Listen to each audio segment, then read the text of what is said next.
Hello नमस्ते most welcome आप सभी का। उम्मीद है सब लोग बिल्कुल बढ़िया होंगे। तो स्टार्ट करते हैं आज के सेशन। और इस वाले सेशन में हम अपने फसलों की क्रांति से रिलेटेड चीजों को देख रहे हैं जो हमारे लिए यूपीएसआई के लिए इंपॉर्टेंट है ये चैप्टर, और अदर एग्जाम के लिए भी आप इसको देख सकते हो। ओके चलो तो शुरू करते हैं। फिर अपनी सबसे पहले देखेंगे ग्रीन रिवॉल्यूशन को, यानी कि हरित क्रांति को देखने वाले हैं सबसे पहले, है ना। हरित क्रांति। अब एक बात बताओ, हरित क्रांति का संबंध पहली बात किससे है? तो ये हो जाएगा, इसका जो संबंध है वो है खाद्यान्न से। आप बोलोगे सर खाद्यान्न, जैसे कि एग्जाम्पल के लिए, है ना भाई, जैसे कि गेहूं से, गेहूं का हम यूज खाने में करते हैं, सीधी बात है। जैसे हो जाएगा चावल, ठीक है भाई, क्लियर हो जाएगा, चावल से हो गया, या फिर हम मक्का से लगा सकते हैं। मेन तीन चीज तो इसमें ये आती है, ठीक है। तो खाद्यान्न की चीजों का उत्पादन ज्यादा बढ़े इसलिए। अच्छा, अगर आप देखोगे ग्रीन रिवॉल्यूशन से रिलेटेड, ये 1940 से लेकर 1950 के दशक में, ये कहां पर, इस वाले डिकेड में, इन 10 सालों में ये कहां पर शुरू की गई थी? ये मैक्सिको के अंदर शुरू की गई थी। कहां पर? मैक्सिको में शुरू हुई, ठीक है। मैक्सिको उत्तर अमेरिका महाद्वीप पर यह पड़ता है, उत्तर अमेरिका महाद्वीप का देश है। अच्छा, इसका जो निर्देशक माना जाता है पूरी दुनिया में, इसका जो डायरेक्टर माना जाता है वो नॉर्मन बोरलॉग को माना जाता है। किसको? नॉर्मन बोरलॉग, इनको माना जाता है। ओके, और ये कहां से बिलोंग करते हैं? यूएसए से बिलोंग करते हैं, अमेरिका से। और इनको 1970 में नोबेल प्राइज भी मिला था। कौन सा? शांति का नोबेल प्राइज इनको मिला है, ठीक है। यहां तक आ गई हमारी बात। ये जो नाम दिया था, ये जो नेम दिया है ग्रीन रिवॉल्यूशन, ये विलियम गॉड ने दिया है। किसने दिया है? विलियम गॉड ने ये नाम दिया है। ओके भाई, क्लियर हो जाएगा। अब देखो ग्रीन रिवॉल्यूशन से क्या था कि एडवांस चीजें यूज करना कृषि में, ठीक है। जैसे मान के चलो भाई, कृषि में पहले आप हल का प्रयोग कर रहे हैं, ज्यादा गहरी जुताई नहीं कर पा रहे, अब ट्रैक्टर का यूज कीजिए ताकि आप ट्रिलर, हैरो, है ना, ऐसी चीजों से आप गहरी जुताई कर पाए, बढ़िया जुताई कर पाए, मिट्टी को और बारीक कर पाए। ओके, पहले आप खेतों में पानी अर्गट के द्वारा लगाते थे, बैलों के द्वारा चल के, ध्यान रखोगे, अर्गट से पानी खींचा जाता था। अब आप ट्यूबवेल के थ्रू जितना मन करे उतना लगाइए, समझ गए। और दूसरी बात, खेतों में पहले दवाइयों का यूज नहीं होता था, प्योर तरीके से कार्बनिक कृषि होती थी, ऑर्गेनिक कृषि होती थी। गाय का गोबर या फिर भैंस का गोबर ले जाके खेतों में डाल दिया जाता था, बढ़िया करके उसी से जितनी होती थी हो जाती थी, ठीक है। अब क्या है कि अब उसमें दवाइयों का प्रयोग होने लगा। दवाइयां लगेंगी तो और तगड़ा पौधा होगा, चाहे धान का हो, चाहे गेहूं का, चाहे कोई सी भी फसल हो, ठीक है। अब फायदा तो हो रहा है, बढ़िया तो हो रहा है, कोई दिक्कत नहीं है, लेकिन नुकसान भी तो होगा। जिस चीज के फायदे हैं उस चीज के नुकसान भी है, सीधी सी बात है ना। अगर आप पावर प्लांट लगाओगे बिजली का, तो उससे बिजली तो मिल रही है, लेकिन प्रदूषण भी तो हो रहा है ना भाई, है ना। अगर आप देखोगे, अगर आपने यूरेनियम का पावर प्लांट लगाया है, परमाणु पावर प्लांट लगाया है, तो सीधी सी बात है, परमाणु एनर्जी से, एटॉमिक एनर्जी से आप बिजली बना रहे हो, तो प्रदूषण तो बनेगा बनेगा, लेकिन बिजली का लाभ भी ले रहे हो आप, ठीक है। तो ऐसे ही इसमें आपको देखने को मिला। तो इसमें क्या नुकसान मिला? नुकसान यह था कि जब आप खेतों में दवाइयां लगा रहे हो, तो सीधी सी बात है, उससे नई प्रकार की बीमारियां शुरू हो जाएंगी। तो नई प्रकार की बीमारियां शुरू हो गई, ठीक है। अब जो हल बैल बनाने वाले थे, है ना, जैसे बढ़ई हो गया, मतलब हल बनाने वाले, या फिर बैलों को पालने वाले, तो उन लोगों के रोजगार छिनने लगे। जब उनके रोजगार छिनने लगे, अब हल में एक फाली भी लगती है लोहे की, तो वो लोहार बनाता है, तो लोहार का भी रोजगार छिनने लगा। तो जब उस समय रोजगार छिनने लगे, तो लोग 1970 के आसपास आपने देखा होगा शहरों की ओर पलायन करने लगे, गांव छोड़ने लगे, गांव खाली होने लगे, शहर में जनसंख्या शिफ्ट होने लगी, शहरीकरण बढ़ने लगा, ठीक है भाई। तो यानी कि पलायन बढ़ा, ऐसे आप इसको बोलोगे। बीमारियां बढ़ी, पलायन बढ़ा। अब ट्रैक्टर के पार्ट्स या फिर टायर बनाने वाली कंपनियां लगी, और उन कंपनियों की वजह से प्रदूषण भी बढ़ा। रोजगार तो मिला शहर में जाके उन कंपनियों में, लेकिन प्रदूषण भी बढ़ा। तो पॉजिटिव और नेगेटिव दोनों ही आप साइड इफेक्ट आप देख सकते हो। नेगेटिव के साइड इफेक्ट ये है जो मैंने आपको लास्ट में बताए हैं, ठीक है भाई। तो अब क्या हुआ कि भारत में सोचा गया कि क्यों ना यहां पर भी इसको ट्रायल पर एक बार रख के देखा जाए कि भाई ये ठीक चलेगी या नहीं चलेगी। तो भारत में इसका ट्रायल, है ना, ट्रायल शुरू हो गया कि हाँ भाई चलो शुरू करते हैं। 1960 से 1963 के बीच में ये ट्रायल रखकर देखा गया, और बहुत अच्छी कृषि हुई। बोले यार ये तो बढ़िया चीज है भाई, है ना। लेकिन एक बात देखो, जो अमीर किसान है वो तो ट्रैक्टर अफोर्ड कर पाएगा, ले पाएगा, अपने खेत पे ट्यूबवेल भी लगवा पाएगा, और बिजली भी पहुंचवा पाएगा वहां तक। जो गरीब है वो कैसे करेगा? गरीब क्यों ट्वेल्व लगवाएगा 2 बीघे खेत के लिए? ट्रैक्टर क्यों लेगा वो? तो अमीर और गरीब किसान में ध्यान रखोगे असमानता आ गई थी। इससे क्या आ गई थी? असमानता, ग्रीन रिवॉल्यूशन से, है ना। जो थोड़ा ठीक जमीन वाला किसान था वो नेक्स्ट लेवल पर निकल गया, समझ गए, और जो गरीब था वो वही रह गया किसान, समझ गए। वो दूसरे के ही ट्रैक्टर से अपना खेत जुतवाता था और दवाइयां भी वो अगर डालता था तो उसकी इतनी बड़ी जमीन नहीं थी कि वो इतना अफोर्ड कर पाए, वो बस लिमिटेड तौर पर ही सब चीज यूज कर पा रहा था। ऐसे आप गरीब और अमीर किसानों में भी असमानता, मतलब किसानों में भी दो धड़ बट गए थे इसमें, आप ये कह सकते हो। ठीक है। अब ये जो है पहली बात, जो ग्रीन रिवॉल्यूशन है ये एक प्रोग्राम पर काम करता है। आप बोलोगे सर एक प्रोग्राम कौन सा है? इसको आप ध्यान, ओके भाई आ जाओ इधर। High high yielding varieties varieties programme, ये हाई यील्डिंग वैराइटीज प्रोग्राम पर ये कार्य करता है। अब बोलोगे ये क्या है? अधिक उपज देने वाले बीजों के किस्म। ठीक है भाई, ये इस पर काम करता है, यानी कि अधिक अधिक उपज देने वाले, अधिक उपज देने वाले, है ना, देने वाले बीजों के प्रकार या फिर बीजों के किस्म, बीजों के किस्म। ये जो ग्रीन रिवॉल्यूशन है ये इस पर काम करती है। ठीक है भाई, क्लियर हो जाएगा। और इसको आप HYVP भी बोल देते हो, फुल फॉर्म भी इसकी पूछ ले जाती है पेपर में कि HYVP का मतलब क्या है। यानी कि ऐसे बीज उपलब्ध कराए जाएं जो अधिक उपज दे, बढ़िया उपज दे, बेहतरीन उपज दे। सरकार ये चाहती थी तो प्रोवाइड कराए किसानों को बढ़िया बढ़िया बीज यहां पर लाकर, हुई नेक्स्ट लेवल पर पैदावार, समझ गए। अब हमारे यहाँ जो शुरुआत हो गई थी ग्रीन रिवॉल्यूशन की, वो जो शुरुआत है, देखो ट्रायल रखकर देखा हमने, ट्रायल सक्सेस हुआ, बहुत बढ़िया गया ट्रायल। अब जो ये शुरुआत हो गई है, समझ गए भाई, शुरुआत, तो शुरुआत भारत के अंदर 1900, है ना भाई, ध्यान रखोगे। पहले तो लिखोगे इसकी स्थापना, पहले हमने शुरुआत से पहले स्थापना करी थी अपने यहाँ ग्रीन रिवॉल्यूशन की। स्थापना करी थी 1965 में। इसमें करी थी 1965 में। जिस समय स्थापना करी है उस समय पर तीसरी पंचवर्षीय योजना चल रही थी, तीसरा 5 ईयर प्लान चल रहा था। तीसरा 5 ईयर प्लान आपको पता है 1961 से लेकर 1966। और जब स्थापना करी है तो हमारे प्रधानमंत्री कौन है? शास्त्री जी हैं। ये भी आपने ध्यान रखना है, ठीक है भाई, कौन है? शास्त्री जी। और शास्त्री जी 1964 से 1966 के बीच में हमारे प्राइम मिनिस्टर थे, दूसरे नंबर के। स्थापना तो जो हो गई 65 में, जो शुरुआत हुई है वो 1966-67 में हो गई है। शुरुआत हुई है 1966-67 में। और ये किस रीजन से हुई है? पंजाब के रीजन से। पंजाब उस समय पर 1966 में, ध्यान रखना, 1 नवंबर को 1966 को हरियाणा पंजाब अलग भी हुए हैं। ठीक है भाई, अब क्या हो गई? शुरुआत। चलो भाई, हमारे यहां पर अब ग्रीन रिवॉल्यूशन स्टार्ट हुई। शुरुआत होते ही जो फायदा हुआ है वो किसको फायदा हुआ है? अगर आपसे देखा जाए, वो हुआ है फायदा कौन सी फसल को? फायदा हुआ गेहूं को। समझ गए भाई, ध्यान रखोगे, गेहूं को। जो वहीं स्थिर बनी रही, वो स्थिर बनी रही है चावल। चावल वैसा ही रहा पहले के जैसा ही, यानी कि गेहूं का उत्पादन बढ़ गया है, चावल स्थिर रहा। और जो दलहन है वो घट गया, यानी कि दलहन का उत्पादन क्या है? वो घट गया है। ठीक है भाई, क्लियर हो जाएगा, घट गया।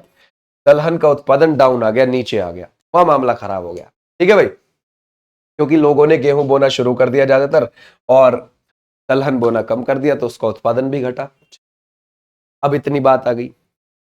भारत में ग्रीन रिवॉल्यूशन का जो जनक माना जाता है, भारत में ग्रीन रिवॉल्यूशन का जो जनक माना जाता है, वो किसको माना जाता है? MS स्वामीनाथन जी को। MS स्वामीनाथन जी, ठीक है भाई, इनको माना जाता है फादर भारत के अंदर ग्रीन रिवॉल्यूशन का। इनका जो जन्म है अगर आप देखोगे तो 1925 में हुआ है। कहां पर हुआ है? कुंभकोणम में हुआ है। कुंभकोणम कहां पर है? तमिलनाडु के अंदर है। और अगर आप देखोगे इनका जो निधन हुआ है वो 2023 में हुआ है, 28 सितंबर को।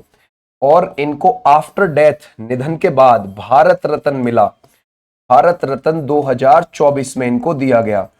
ठीक है, नो प्रॉब्लम। इन्होंने इसकी भी स्थापना करी है, इन्होंने राष्ट्रीय किसान आयोग की स्थापना भी करी है। राष्ट्रीय किसान आयोग भी इन्होंने बनाया था। और राष्ट्रीय किसान आयोग इन्होंने कब बनाया है? नवंबर 2004 में। ठीक है भाई, क्यों? ताकि किसान को है ना भाई, किसान को फसल का उचित दाम मिले, फसल का उचित दाम मिले, समझ गए, क्लियर हो जाएगा, उचित दाम मिले, इसके लिए इन्होंने ये बनाया था, यानी कि उसकी फसल का बराबर दाम सरकार दे, इसके लिए बनाया है। ठीक है भाई, क्लियर हो जाएगा। अच्छा, ये तो थे कौन, एम एस स्वामीनाथन जी।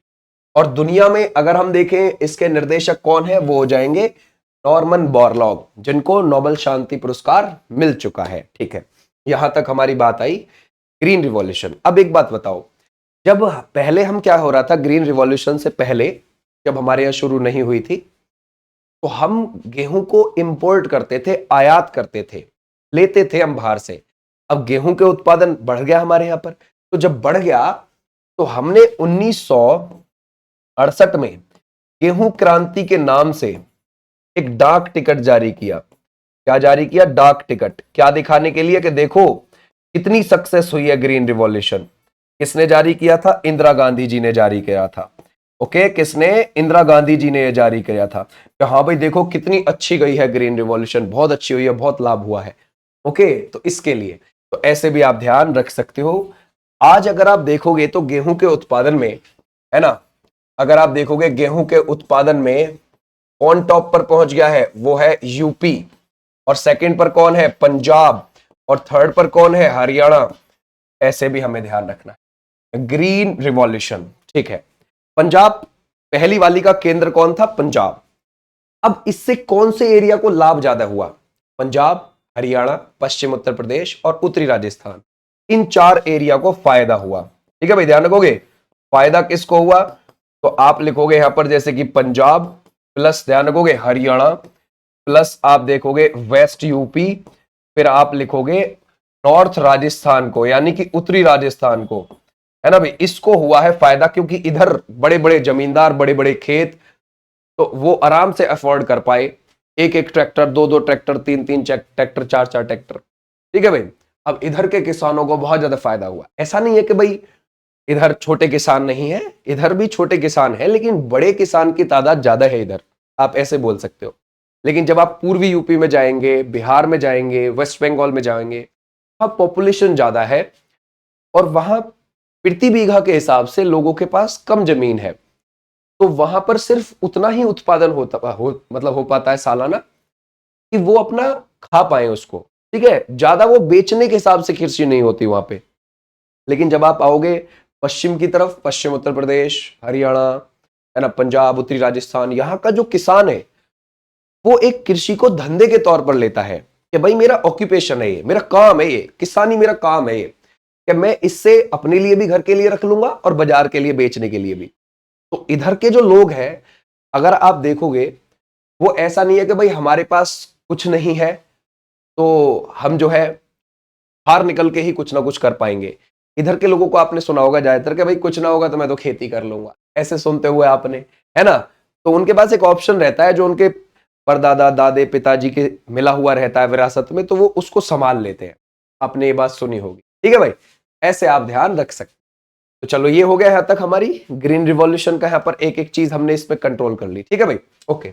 अब दूसरी बात, ग्रीन रिवॉल्यूशन का जो दूसरा चरण है वो कब शुरू हुआ है, इस बार हुआ है 1990 में। ठीक है भाई, ध्यान रखोगे, सेकंड चरण 1990 में शुरू। ओके, और इसमें क्या था, पटना को केंद्र बनाया गया। पहले में पंजाब केंद्र था, पटना केंद्र बना।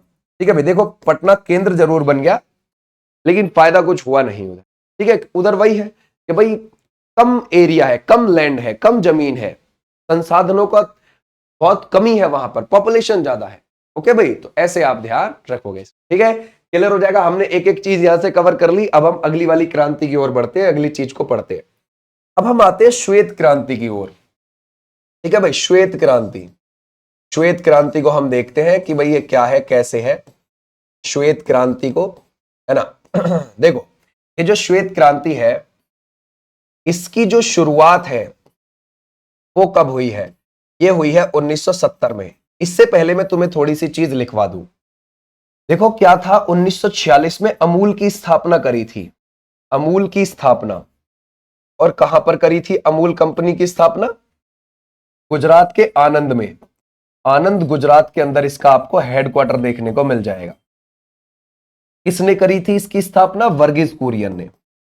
वर्गीज कुरियन। तो वर्गीज कुरियन के ना समझ में ये आ गया था कि यार हमारे देश में दूध का उत्पादन कैसे बढ़ाया जाए, इस पर दिमाग लगाना है। अपनी कंपनी भी बढ़िया बनेगी, बहुत बड़ी होगी, और देश में भी उत्पादन बढ़ेगा। क्या किया जाए जो देश को स्पीड पे बढ़ाया जाए इस मामले में? तो उन्होंने दिमाग लगाया ऑपरेशन फ्लड। याद रखोगे, ऑपरेशन फ्लड है ना, ऑपरेशन फ्लड, और उसको हम श्वेत क्रांति भी बोलते हैं। उन्होंने ऑपरेशन फ्लड शुरू किया 1970 में। कब शुरू किया? 1970 में, जिसको हम बोल देते हैं कि हाँ भाई श्वेत क्रांति हमारी 1970 में शुरू हो गई।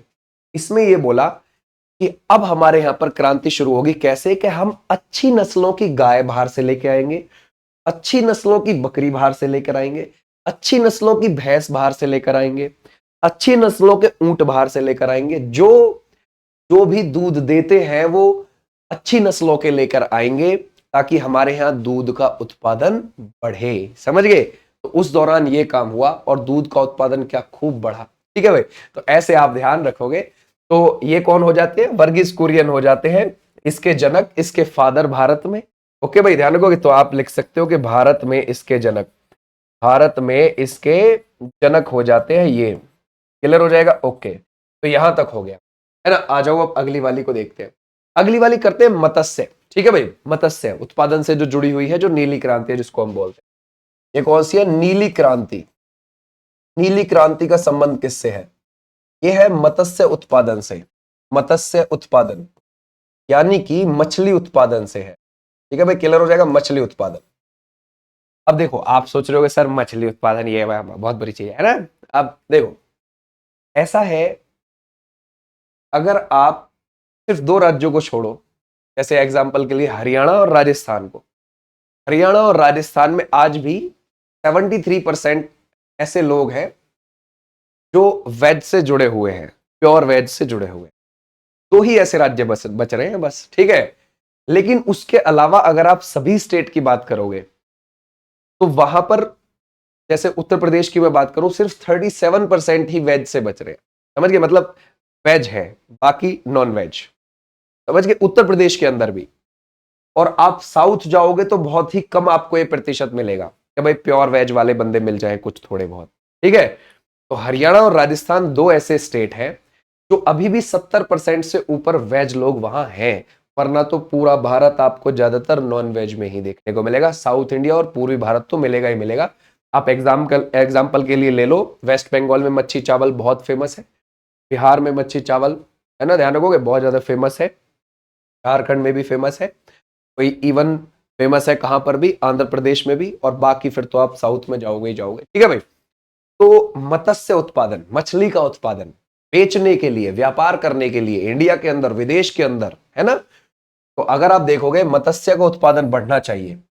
अब अगर आप देखोगे, ये कौन है? ये है हीरालाल चौधरी, इसके जनक। ठीक है भाई, ध्यान रखोगे कौन हो जाते हैं? हीरालाल चौधरी हो जाते हैं। ठीक है भाई, क्लियर हो जाएगा? ये हो जाते हैं इसके जनक भारत में। तो मछलियों का उत्पादन बढ़ा, अच्छी किस्म के, ध्यान रखोगे, अच्छी किस्म की जो बीज है वो डालने शुरू हुए कि हाँ भाई मछलियों का उत्पादन अच्छा हो। ओके, और 1985 से लेकर 1990, ठीक है भाई, ध्यान रखोगे, के बीच में चली है। ठीक है भाई, क्लियर हो जाएगा? इस बीच रजत क्रांति को, कौन सी हो जाएगी? रजत क्रांति। देखो, अब आपको इतना कुछ ज्यादा याद नहीं रखना, बस अब थोड़ा थोड़ा याद रखना है। यहां तक जो हमने पढ़ी है पिछली क्रांति, उनमें थोड़ा सा डीपली याद रखना था। रजत क्रांति। अब रजत से आपको लग रहा होगा कि कुछ सफेद जैसा होगा, है ना। तो अंडा उत्पादन से जुड़ी हुई है। किससे जुड़ी हुई है? अंडा उत्पादन से जुड़ी हुई है। और इसकी जो भारत में जनक है, जनक, वो इंदिरा गांधी जी हैं। कौन हो जाएंगी? इंदिरा गांधी जी। ये भी आप ध्यान रखोगे। ठीक है भाई, क्लियर हो जाएगा? इंदिरा गांधी जी रजत क्रांति से जुड़ी हुई हैं और अंडा उत्पादन से ये है। क्लियर हो जाएगा? समझ गए? ओके। अगर हम देखें भूरी क्रांति का संबंध किससे है? भूरी क्रांति, भूरी क्रांति का संबंध हो जाएगा कोको उत्पादन से। कोको उत्पादन म्यांमार में खूब होता है, इंडोनेशिया में खूब होता है, भारत में थोड़ा सा होता है। ठीक है भाई, क्लियर हो जाएगा? ये आप ध्यान रखोगे। आ जाओ नेक्स्ट पर। अगर हम देखें पीली क्रांति को, देखते हैं पीली क्रांति का संबंध किससे है। हाँ, पीली क्रांति का संबंध किससे है? यहां पर क्या हो जाएगा? जिससे तेल निकाला जाता है, यानी कि तिलहन उत्पादन से है। किससे हो जाएगी ये? तिलहन उत्पादन से हो जाएगी, जिससे तेल निकाला जाता है। अब तेल जैसे कि आप सरसों से निकाल सकते हो, जैसे नारियल से निकाल सकते हो, ठीक है भाई, नारियल से, है ना, मूंगफली से निकाला जाता है, मूंगफली से आप निकाल सकते हो, आप निकाल सकते हो मूंगफली के साथ साथ अरंडी से भी, ठीक है भाई, इससे भी निकलता है, ये भी आप ध्यान रखो। बिनौले से आप निकाल सकते हो, इससे बिनौले से, बिनौला, ठीक है भाई, इससे भी आप निकाल सकते हो। सूरजमुखी से निकाल सकते हो, है ना भाई, सूरजमुखी, इससे भी आप निकाल सकते हो, सूरजमुखी से। तो ऐसे आप तेल निकाल सकते हो, ये तिलहन से, ठीक है भाई, क्लियर हो जाएगा। ऐसे आपने ध्यान रखना है। आ जाओ अब अगली वाली पर चलते हैं। कौन सी? लाल क्रांति। लाल क्रांति का संबंध, अब देखो लाल क्रांति का संबंध है किससे? टमाटर, ठीक है भाई, ध्यान रखोगे, टमाटर, टमाटर उत्पादन से और मांस उत्पादन से।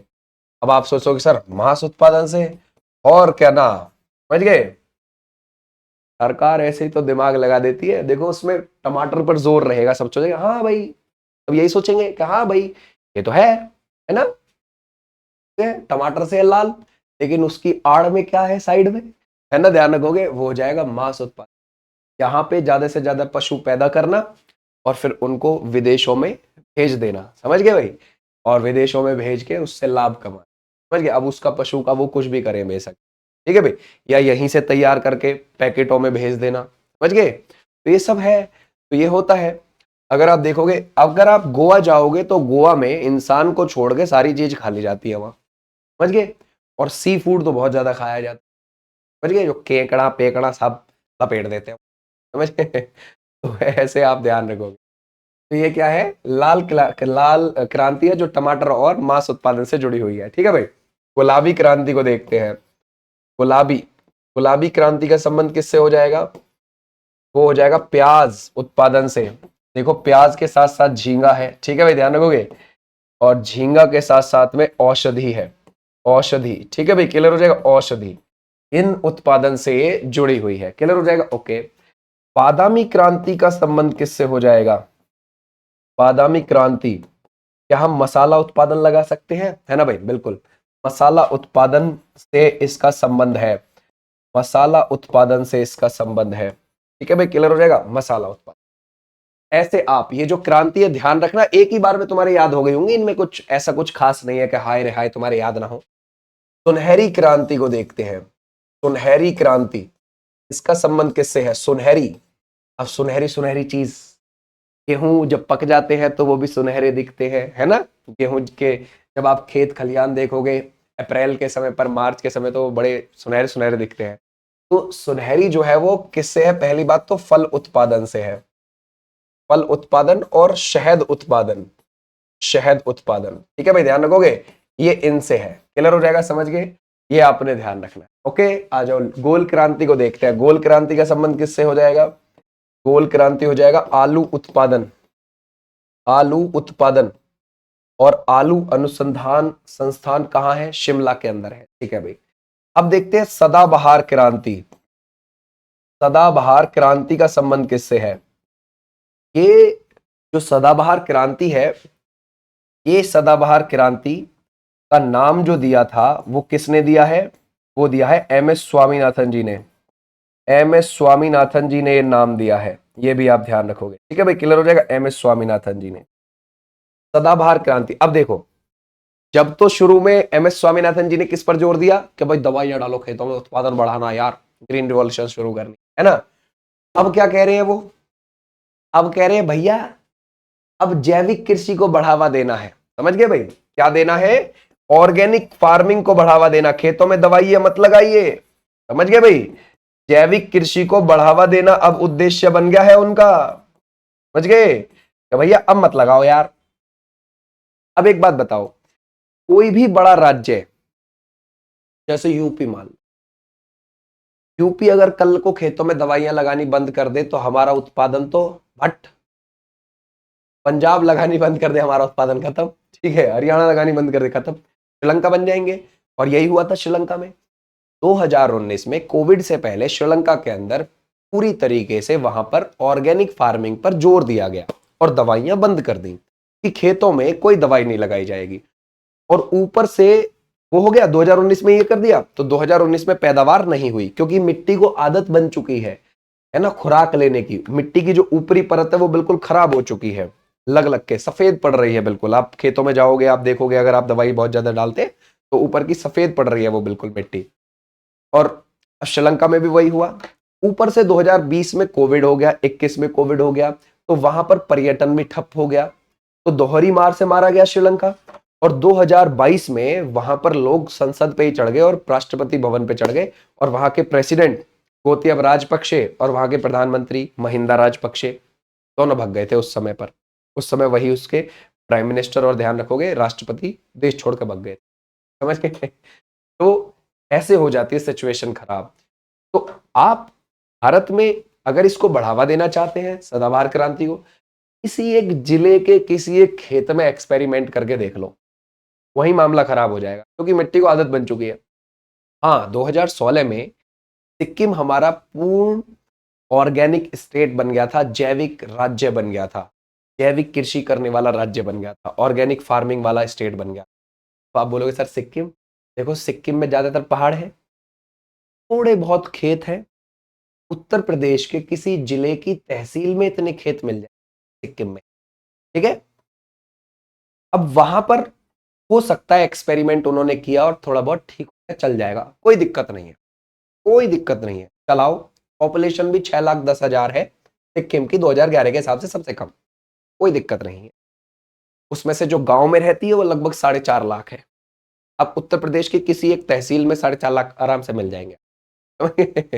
समझिए, तो उससे कोई फर्क नहीं पड़ता। अगर आप किसी बड़े स्टेट में या पूरे देश में ऐसी ऑर्गेनिक फार्मिंग शुरू करवा देंगे, भत्ता बैठ जाएगा, काम खराब हो जाएगा, एक ही साल में सब इकोनॉमी सब डाउन, समझ गए। और कृषि का मामला तो बिल्कुल ही खत्म हो जाएगा, समझ गए, लोग सड़क पे आ जाएंगे। तो ये हम नहीं कर सकते। हालांकि इन्होंने बहुत जोर दिया सदाबहार क्रांति के जरिए कि हाँ भैया अब जैविक कृषि कीजिए, ठीक है भाई। तो इन्होंने जोर दिया, और जैविक कृषि के साथ साथ इनका था कि उत्पादन भी बढ़ाइए, उत्पादन, ठीक है भाई, ध्यान रखोगे, उत्पादन बढ़ाना, यानी कि सभी फसलों का उत्पादन बढ़ाने पे जोर दिया।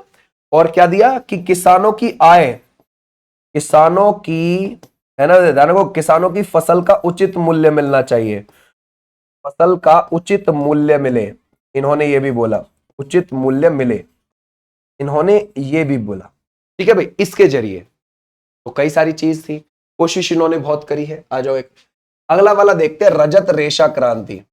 रजत रेशा क्रांति, ये जो रजत रेशा क्रांति है, इसका अगर हम देखें, देखो रजत की तरह है, रेशा है, कपास, ठीक है भाई, ध्यान रखोगे, कपास यानी कि कपास उत्पादन, यानी कि कॉटन प्रोडक्शन से है, ओके। अगर मैं आपसे यहां पर, ये तो रजत की तरह दिख रहा है, अगर मैं सुनहरा रेशा बोलूं तो उसका संबंध किससे हो जाएगा? सुनहरा रेशा, सुनहरा रेशा क्रांति का संबंध किससे हो जाएगा? जूट उत्पादन से है। जूट, जूट जानते हो ना, पटसन यानी कि सन, जिससे रस्सी बनाई जाती है, खरीफ के समय पर बोया जाता है, उसका पतला पतला पेड़ होता है, उसको कट करो, काटने के बाद खेत में 10-15 दिन रखे रहने दो, गड्डी बना दो उसकी एक अच्छी खासी, फिर उसको बना के कहाँ लेके जाएंगे? जो तालाब होगा गांव का, जहाँ पानी भरा हुआ हो, वहां दाब देंगे उसको थोड़ा सा तालाब के किनारे, फिर उसको निकालेंगे 10-15 दिन बाद, तो वो बिल्कुल फूल जाएगा। अब उससे जो रस्सी है वो अलग कर लेंगे, वो लकड़ी अलग हो गई, रस्सी अलग हो गई, फिर उसको रस्सी को बढ़िया करेंगे, धोएंगे, साफ करेंगे उसे, फिर उसे सुखाएंगे, और उससे फिर तुम कुछ करो, ठीक है भाई। उससे चाहे तुम खाट बुनो, फिर तुम उससे पायत बुनो, पटोला बुनो, जो मन करे तुम्हारा वो करो, ठीक है भाई, पीढ़ा बुनो, जो आप बुन सकते हो वो बुनो, ओके भाई। तो ऐसी चीज है, ये है पटसन, जिसको हम सन कहते हैं। ये हमारे पूर्वी इलाके में होता है, जैसे कि बांग्लादेश देश के मामले में टॉप पर है इसके प्रोडक्शन में, उत्पादन में, और वेस्ट बंगाल हमारे देश में राज्य टॉप पर है इसके उत्पादन, ये उधर ही होता है पूर्व की तरफ, ठीक है भाई। तो ये हो गया सुनहरा रेशा क्रांति, जूट उत्पादन, ओके भाई। सैफ्रॉन क्रांति का संबंध किससे हो जाएगा? सैफ्रॉन क्रांति केसर उत्पादन से है ना भाई, केसर उत्पादन से हो जाएगा, ठीक है भाई, क्लियर हो जाएगा। और अगर आपसे देखोगे ग्रे या स्लेटी क्रांति किससे है? उर्वरक उत्पादन से है। ग्रे या स्लेटी क्रांति का संबंध किससे हो जाएगा? वो हो जाएगा उर्वरक, उर्वरक उत्पादन से। ऐसे भी आप ध्यान रखोगे है ना भाई, उर्वरक यानी कि हमारे देश में ज्यादा से ज्यादा खाद बनना चाहिए, खाद बनना चाहिए। हरित सोना क्रांति किससे है? बांस उत्पादन से। हरित सोना क्रांति का संबंध आप किससे देखते हो? वो हो जाएगा बांस उत्पादन से, बांस उत्पादन से। ठीक है भाई, क्लियर हो जाएगा, ऐसे आपने ध्यान रखना है। आ जाओ भाई नेक्स्ट पर। मूक क्रांति बड़ी अजीब सी क्रांति है ना भाई, मोटे अनाज का उत्पादन से। ओके, कौन सी है? मूक क्रांति। मूक क्रांति का संबंध किससे हो जाएगा? मोटे अनाज के उत्पादन से, मोटे अनाज के उत्पादन से, के उत्पादन से है। ठीक है भाई, क्लियर हो जाएगा। ओके, अगर आपसे जैसे कि मोटा अनाज, अब जैसे ज्वार हो गया, बाजरा हो गया, ठीक है भाई ध्यान रखोगे, मक्का हो गया। अगर हम देखें परामनी क्रांति का संबंध किससे हो जाएगा? परामनी क्रांति, परामनी क्रांति हो जाएगा भिंडी उत्पादन से। ठीक है भाई ध्यान रखोगे, किससे हो जाएगा? भिंडी उत्पादन, भिंडी उत्पादन से है ना। ऐसे भी आप ध्यान रखोगे। देखो हमारे देश में अब ना मॉडर्न फार्मिंग बहुत ज्यादा आ रही है, आप भी यूज कर सकते हो। इंद्रधनुष्य क्रांति, इंद्रधनुष्य क्रांति, इसका संबंध किससे हो जाएगा? है ना भाई, सभी ध्यान रखोगे, सभी क्षेत्रों में, ठीक है भाई, उत्पादन में वृद्धि होनी चाहिए। सभी क्षेत्रों के उत्पादन में वृद्धि होनी चाहिए, सभी क्षेत्रों के उत्पादन में वृद्धि, उत्पादन में वृद्धि। ये है तुम्हारा, है ना भाई, क्रांति से जुड़ा हुआ ये चैप्टर। अब यहां से तुमसे कुछ पूछ ले, घुमा के पूछ ले, मैचिंग में पूछ ले, कैसे ही करके पूछ ले, अब तुमको कोई दिक्कत नहीं बनी। ठीक है भाई, चल ये थी तुम्हारी क्लास। हमारी ये क्लास यूपीएसआई की 3-4 बजे के बीच में आ जाती है, अपलोड हो जाती है, और 5 बजे यूपी पुलिस कांस्टेबल की लाइव चलती है क्लास, और 9 बजे दिल्ली पुलिस वाली लाइव चलती है, और 10 बजे railway group. Thank you, tata, bye bye. और आपके एनटीपीसी की भी जल्दी क्लास शुरू होगी, तो रेडी रहो, और इसकी पीडीएफ टेलीग्राम पर आपको मिल जाएगी, कमेंट सेक्शन में आपको लिंक मिल जाएगी। नमस्ते।